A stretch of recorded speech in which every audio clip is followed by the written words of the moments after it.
Hello everybody and welcome back to Full House Sports here with myself Charlie. And before the video starts, please like, comment and subscribe. Anything you guys do is greatly appreciated as I try and become a one-man sports news bandwagon.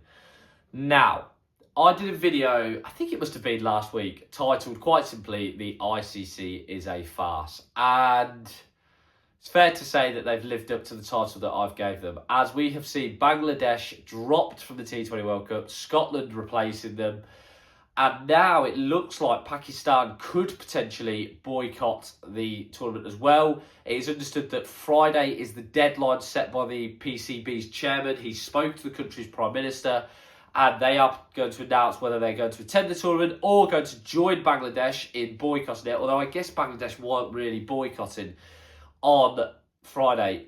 This is a story that is going not necessarily under the radar, but I think really, I hope, is opening people's eyes to what is happening in cricket at the top levels. Because for me, this is at best incompetent, at worst corrupt. Now, I understand people's criticisms. I understand people will say, yes, but like in the case of Bangladesh, do you have any idea how logistically this would have gone wrong? You know, this was difficult to do, is what I'm trying to say. Bangladesh can't just say, oh, we want to move our game to Sri Lanka 2 and 4 tour. That involves moving a lot of other games around. People have bought tickets, etc., etc. I think the solution is quite simple then. There cannot be a situation at the minute that is going on in the ICC where, for me, there's quite clearly favouritism towards a certain nation. And it's a taboo subject amongst cricket fans. It's a taboo subject amongst people watching the game. But it needs to be addressed. Now, how you address it, I don't know. Do you lead a boycott with other nations? Well, probably not, because India is so entrenched, and Indian owners in domestic cricket. I mean, we've just sold 100 to them. It's hard, but I mean, this is disgraceful. It really is. There's so much at the minute, I think, wrong with cricket at international level.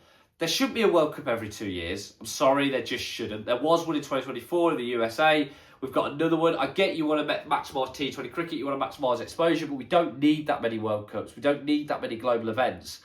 And now as well, you've got this scenario where you've got a country can't attend because its games aren't being moved, another may boycott. But I think that the overriding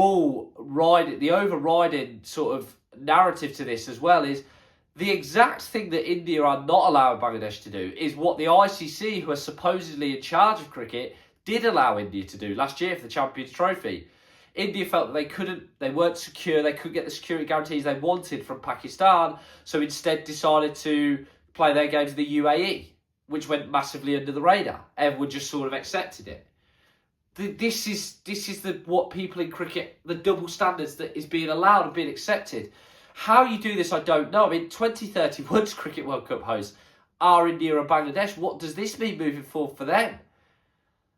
You know, we're seeing a lot of political motivation being moved to cricket, and that for me shouldn't be allowed, and quite frankly, staggering. I cannot believe what I'm seeing with my own eyes. There's no other way about it. It's shocking.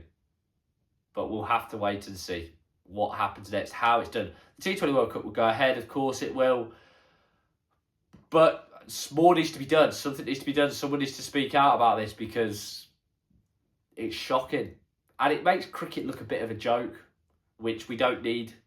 It's making it look a joke. The scales are heavily balanced in my eyes to one nation and what one nation wants. As always, guys, please like, comment and subscribe. Anything you guys do is greatly appreciated as I try and become a one-man sports news bandwagon. Have a great day.